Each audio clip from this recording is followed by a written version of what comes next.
Are you somebody who's tired of the same old boring luxury crossovers? Maybe you're somebody who wants to add that little bit of extra spice to your daily family driving. What's good, everybody, and welcome back to another car review here on the driveway, where today we have been out and about in this spicy colored 2020 Lexus NX300 F Sport. Now, if the cadmium orange pearl on my test car here isn't enough to attract your attention yet, then stay tuned, because in this review we're going to take this baby for a spin and show you everything you need to know about the tweener luxury crossover that still has its eye on the pursuit of perfection.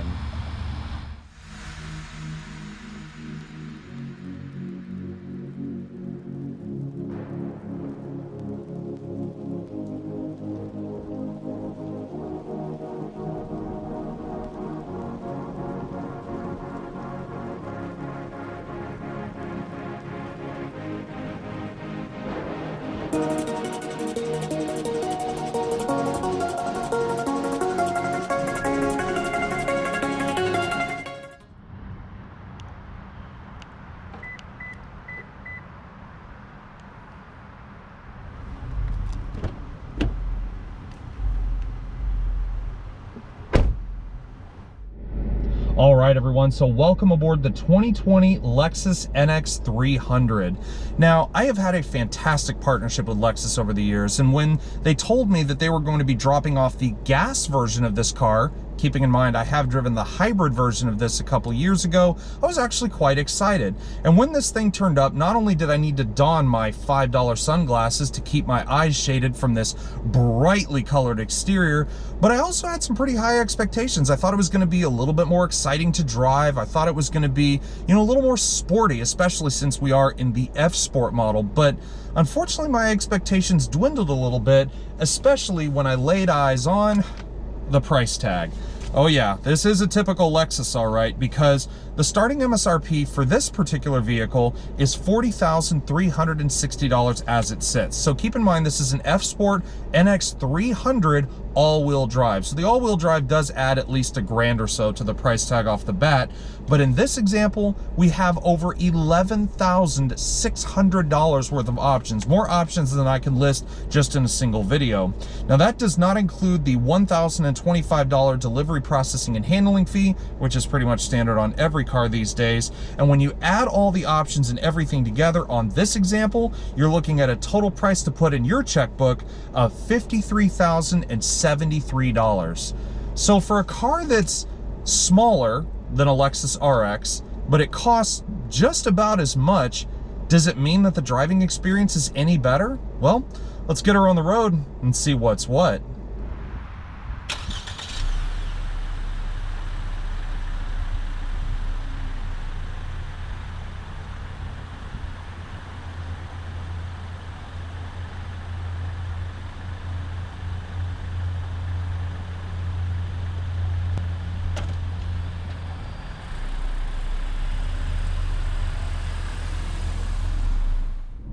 So I've been driving this NX around for about a week now, and in that time frame, there are certain aspects of it that just still haven't sat right with me.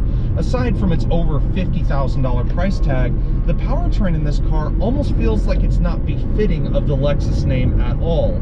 To start with, at the front, we have a 2-liter turbocharged and direct injected 4-cylinder engine that, once you fill up that near 16-gallon gas tank with good old 93 octane, makes 235 horsepower and 258 pound-feet of torque. Now, you would think that for a smaller crossover like this, that would be enough to give it plenty of oomph. But unfortunately, this all-wheel drive F Sport I'm in weighs 4,050 pounds. Strangely enough, though, it is faster in a 0 to 60 run with the all-wheel drive compared to the front-wheel drive, making 7 seconds to 60 for all-wheel drive and 7.2 seconds for front-wheel drive. But it's not the engine that makes this car feel lackluster, it's actually what it's connected to.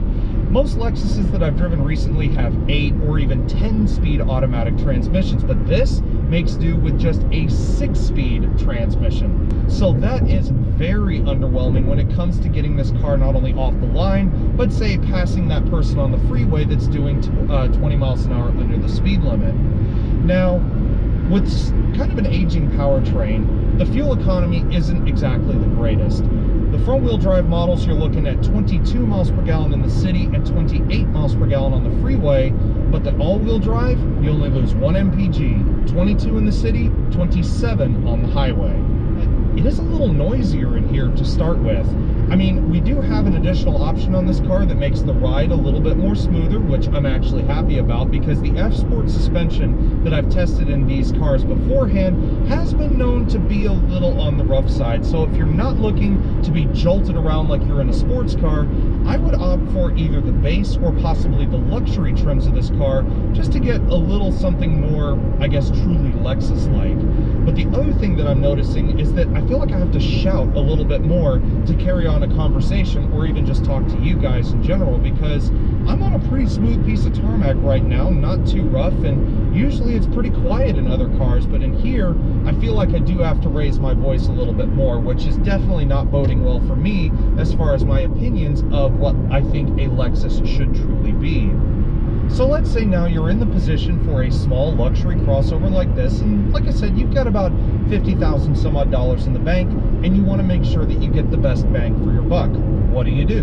Do you go with something like this and potentially get that bulletproof Japanese reliability, but possibly sacrificing in terms of the sort of sporty essence that the F-Sport package evokes? Or do you go with something maybe like, I don't know, a Volvo XC60 or something European?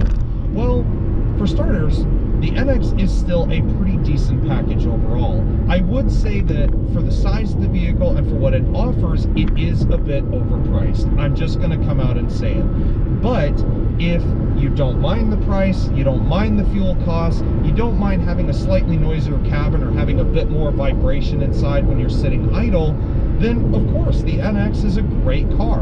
And of course it is backed by a 4-year, 50,000-mile basic warranty from Lexus themselves. So really the question is this: does the rest of this car really feel like a truly $50,000 vehicle? Well, I think it's time we pull over and have a discussion about the way that this thing looks.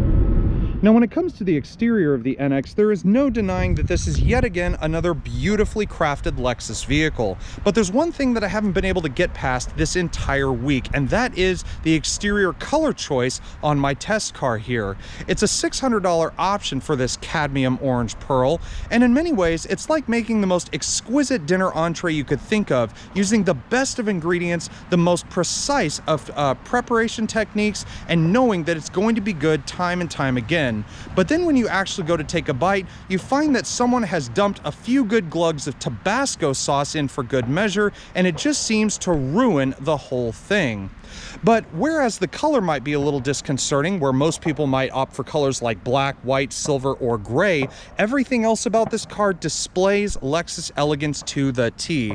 I mean, just look at the front. On this one, we have the premium triple beam LED headlights. These are an additional option. Normally you do get LED headlights as standard, but they do add a nice little bit of sort of a luxury flair, at least to the headlights themselves. They are auto high beam assist equipped, along with auto leveling and adjusting.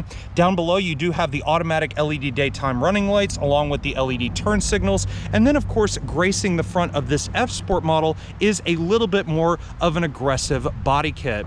Now, as much as I've also said I can't really stomach the spindle grille, with the F-Sport trim, I actually think it works on this car, especially with things like that little lashing of silver down there on the front splitter.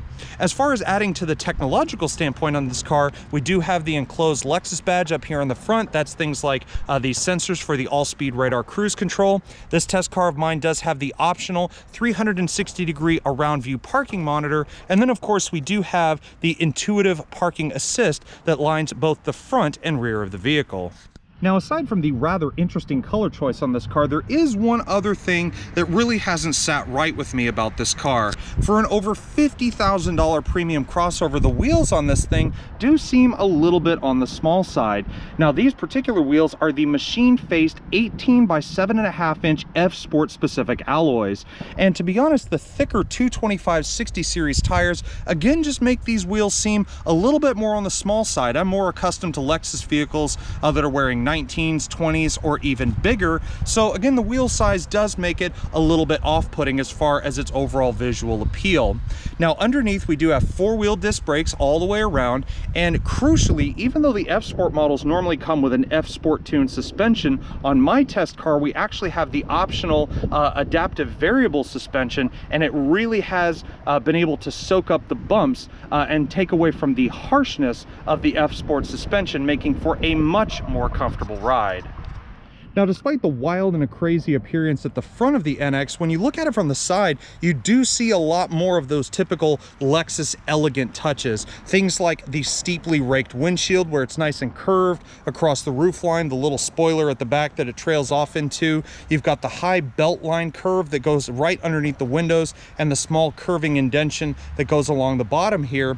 And also things like the lashes of silver. I love the chrome trim and the silver roof rails. It really breaks up the brightness of the cadmium orange pearl that we have here. But as far as the features list down the side, it's really nothing too extraordinary. You have power folding side view mirrors, so when you lock and unlock the car with the standard Lexus key that I have here, of course they will fold in and out depending on whether it is locked or unlocked. You have the gloss black here for the mirror cap, so that is a part of the F-Sport trim. Nice little bits of chrome, again accenting this bright orange that I have here. You have the LED turn signals on the side. You have a camera underneath each mirror. That's a part of that optional panoramic around view monitor. But there are some things that really kind of put me off, which is that you have to pay extra for blind spot monitoring and rear cross traffic alert. That little icon there in the mirror, that is a part of the F-Sport premium package. So considering that this vehicle is over $53,000 as you see here, and you don't even get blind spot monitoring or rear cross traffic alert as standard, is a bit off-putting to me, especially when you have other SUVs of this size that in most cases actually cost a good bit less that offer items like that as standard.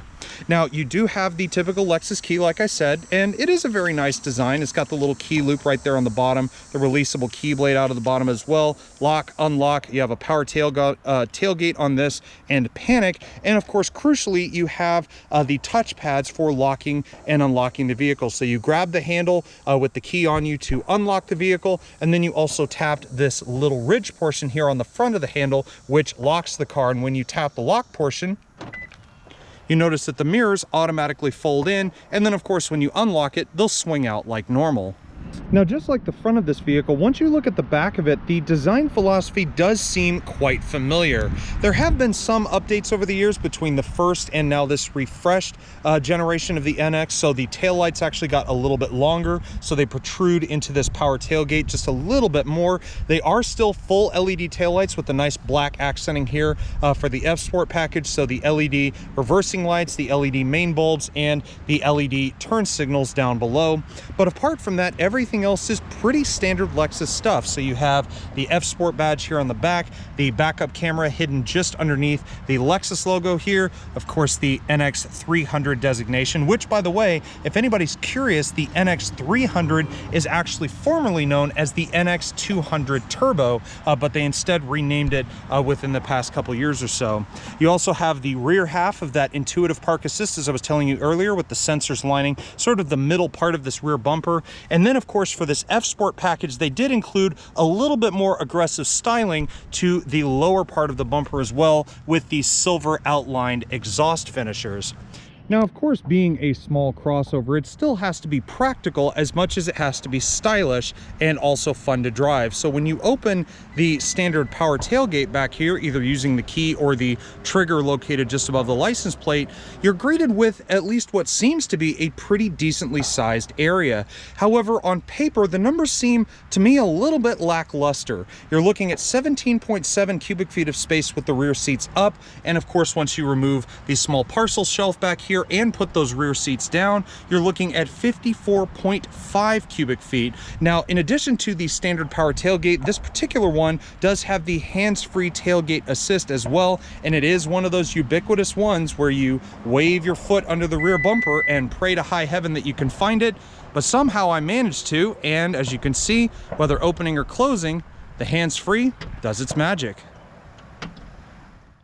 Now, even though this car looks properly crazy with its orange exterior and its more aggressive body cladding, when it comes to its interior, however, it is a true Lexus product through and through again, with an interior focused more on luxury compared to sporty. However, you do have a few sporty trims like the perforations on the sides of this familiar 3-spoke leather wrapped steering wheel, and of course you do have the more aggressively bolstered seats here for the F Sport model, which in this case are trimmed in full black Nulux leather. Now, they've been given this sort of ruffled texture, which I actually really like, and thanks to that F Sport premium package, you have heated and ventilated seats for both the front occupants, which is kind of a downside because I would have expected maybe that feature to be included as standard rather than a slightly more pricey option. But anyways, in terms of the seats, my body fits in here absolutely perfectly. I'm about 180 pounds or so, slightly more skinny frame, but if you are a little bit of a heavier set person, you will notice that these bolsters will pinch you slightly around your upper and lower torsos. Also, the door sills here are also illuminated, so that's a nice little addition. And of course, on the door itself, you do have all the powered amenities you'd expect. The power folding mirrors, as I mentioned before, with their appropriate mirror controls, window locks, and power door locks, along with all 4 automatic windows. So once you're finally sitting in the NX's cockpit, it is a little bit more of a snug place to be compared to some of the larger offerings from the same company line. However, there are some things that I find a little bit annoying. For instance, I had to pull the steering wheel all the way out towards me in order to get a little bit more legroom in here. If I had pushed the steering wheel further away, my knee probably would have been bumping against the side of the wheel. But then again, I have nice soft leather here on the door panel that I can just rest my knee up against. For those of you who don't know, I'm 6'1", so I am a little bit on the taller side, and I have had to scoot the seat back just a bit, but hopefully your knee will not hit the memory settings for the driver's seat, which are also down here on the lower part of the door. You have 3 settings for the driver's seat specifically, but being a Lexus, this is packed full of technology. So here on this leather trim steering wheel, we have the aero pad for the thin film transistor display up there in your beautiful gauge cluster. Over here on the right, all the controls for things such as the distance sensor for the radar cruise and the lane keep assist with active steering assist over here on the right as well. Also over here on the left, hands-free Bluetooth voice recognition and most of your hands-free radio controls complete that section. Over here on the upper part, you do have the paddle shifters, which go in coordination with that 6-speed automatic transmission. And then as you come over to the side, you do have a power tilting and telescoping mechanism. That's this little nodule right here on the side, so you can go up, down, or pull it out towards you as well. And then as you come down by the door here, you do have quite a fair few buttons. So you have the button that controls the auto high beam assist, the button to turn on or off the blind spot monitoring, open the power tailgate. You have a function for a heated steering wheel as well. This button here controls the 360-degree around view monitor. You can use that when the vehicle is stationary. It will give you 2 different methods of looking at a full panoramic view of the outside of the vehicle. And then because my test car is all-wheel drive, we also have the center differential locker down here as well. Now, despite the sort of simplistic nature of everything that's in front of you, things on the steering wheel and whatnot, when it comes to the center console, this is where things get quite busy. For starters, just look at the layout of all the buttons here. This is just the climate control section up here, and despite having a 10.3-inch display up here, it does seem a little bit far away from me actually, and the screen looks a lot smaller than it actually is on paper. As you come down from that, you do have the CD player down here below. Welcome to the 90s, everybody. Barely anybody including CD players in their cars anymore. Then of course you have buttons for the volume, the tuning functions, radio, media, seek, track, play and pause, and also eject down here. And then it gets even busier once you come down towards things like the gear shifter, which we've covered already, but we do have the drive mode selector. We'll touch on that more here in a second. Automatic brake hold, your electronic parking brake, and then dominating the lower part of the center console here is the Lexus remote touch interface. Now that screen up there is not touch screen. All of the functions you need in there are all down here. So this mouse pad can control everything within. You do have a couple of extra buttons up top. You have the map button, the menu button, which takes you to all the other areas of the infotainment, and the back button as well.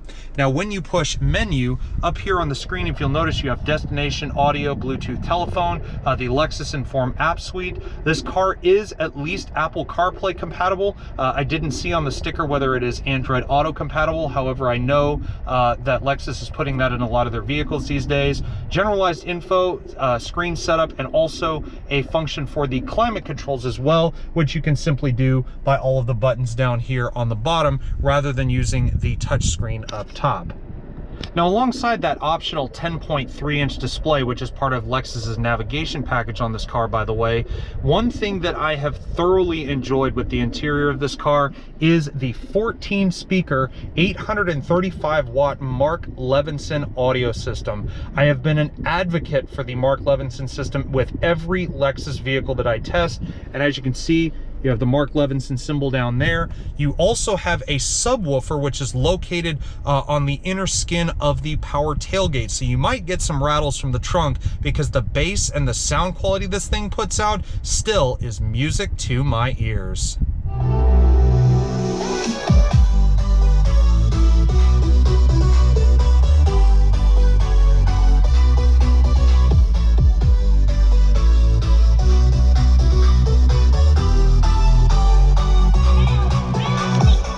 So of course, being here in Texas, you need something to keep that triple-digit heat and those ungodly humidity levels at bay. And that does mean that brings us to the climate control system in here, which, like I said, the buttons are a little bit on the busy side and some may not make sense to people, but once you actually look at it, it's not too difficult to understand. So the temperature controls are these little toggles on either side. You push it up to take the temperature up, pull it back towards you to go down. Fan speed is over here, same thing, push it up, fan speed goes up, pull it back, fan speed goes down. You have a beautiful analog clock actually sitting here right in the middle, and the back of it actually glows this real nice iridescent white when you turn on the lights at night as well. You do also have the climate zones over here on the right. That just changes depending on which way you push it. Same thing with the other temperature zone over here on the right as well. Other than that, things for your heated and ventilated seats are down here below. They're very, very tiny buttons, and honestly, sometimes it's hard to tell which does which. But then you also have the other climate control functions. You have the dual mode, which allows the temperatures to be controlled at the same time, or you can actually control them independent of each other. You have the AC mode, air recycling, heated outside mirrors and rear defroster, front defroster, as well as the system button for turning the system off as well. Now, aside from the Lexus remote touch interface here in the lower part of the center console, there's really only a few controls that you really need to worry about down here, aside from the shifter, like I said, that controls the 6-speed automatic transmission. The first of which is sort of the personality control of the car. It is the drive mode select system. Now you have 6 different modes in here if you include the custom mode, which is the mode selected when you push this button down. If you twist it to the left, that puts it in eco mode. Twist it to the right, that puts it in sport, and if you twist it again, that puts it in sport plus, which is the sharpest setting for all the systems in this car. That includes the transmission, throttle timings, shift timings. I mean, everything you could think of gets heightened to its most aggressive setting. But I'll be honest, it really isn't as noticeable with this car as some of the other Lexus vehicles that I've driven that have that sport plus mode in it as well. As you look down below it, you do have the traction control button, the auto brake hold, as I mentioned before, which is not available when you're in park, but however, if you're out on the road, you can hit that button. You can keep your foot on the brake while the car's in drive, and as soon as you come to a stop, you can take your foot off the brake, and that auto brake hold system will hold the car steady until you either hit the brake pedal or hit the accelerator. And then down below that, like I said, we also have the electronic parking brake down here as well. You just pull it up to set it, keep your foot on the brake, push the trigger forward in order to release it.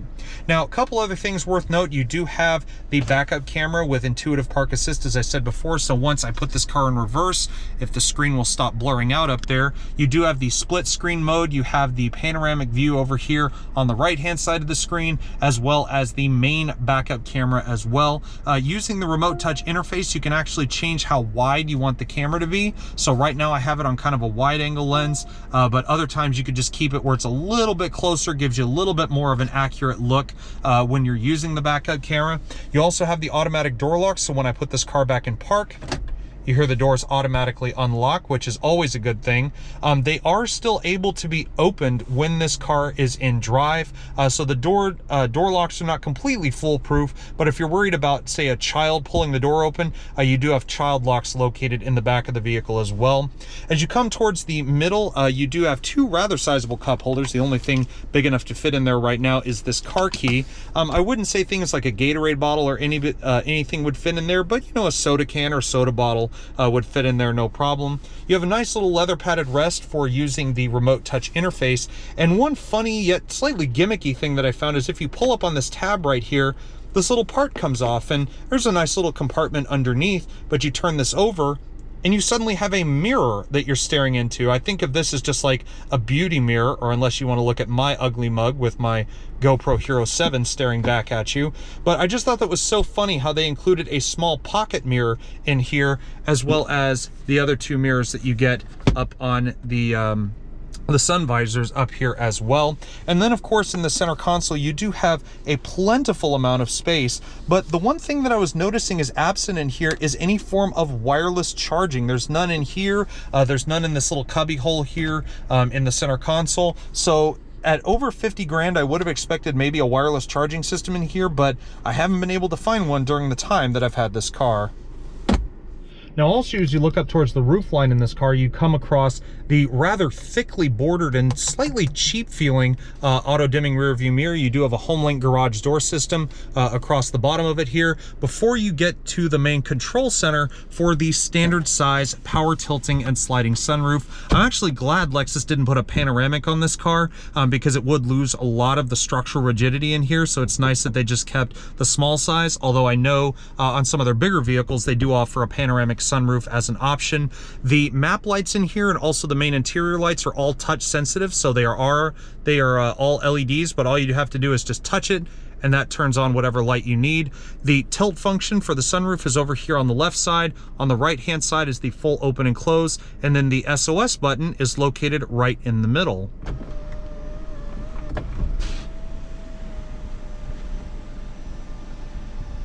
Now for such a luxury car, one would expect that the rear occupants would get treated to the same luxurious experience as the people sitting up front. But I'm sad to report that sitting back here is definitely not the most exciting experience out of any Lexus vehicle that I've been in.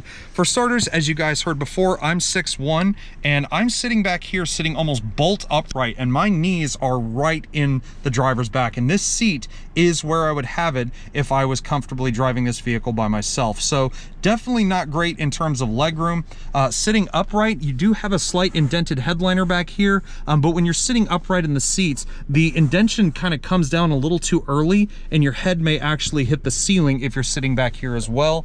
And in terms of luxury comforts, there really aren't any. You just have a couple of air vents back here on the back of the console. No USB chargers or anything down here at the base of the console, so that's concerning.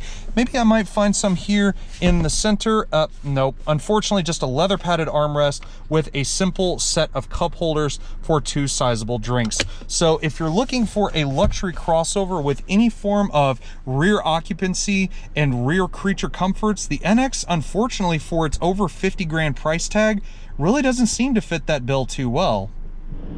So now that we've taken her for a spin and shown you everything this new NX300 has, the last question on my mind is, how safe is this luxury crossover? Well, thanks to our friends at the National Highway Transportation Safety Administration, this car received a 5-star overall crash rating, with 4-star rating in the front, a 5-star rating for side impact, and 4 stars for the rollover. Now, there are some crossovers in this segment that offer just as much technology and features for the money, but have a slightly higher safety rating. However, if you have the change to spend and you want a rather safe bet as far as transporting you, your friends, and your family around, the NX certainly still has you covered. Well, everyone, that wraps up our review and drive of the 2020 Lexus NX300 F Sport. I do hope you guys enjoyed this review, and if you did, or perhaps you learned something today, please give this video a thumbs up, and also, while you're at it, hit that subscribe button down below, because trust me, it benefits the both of us in the end. At the end of the day, however, once again, I have to give a huge shout out to my friends at Lexus USA for providing us this vehicle to drive for an entire week. But at the end of the day, guys, I hope you enjoyed the review, and I'll see y'all next time. time. Take care, everybody, and stay safe.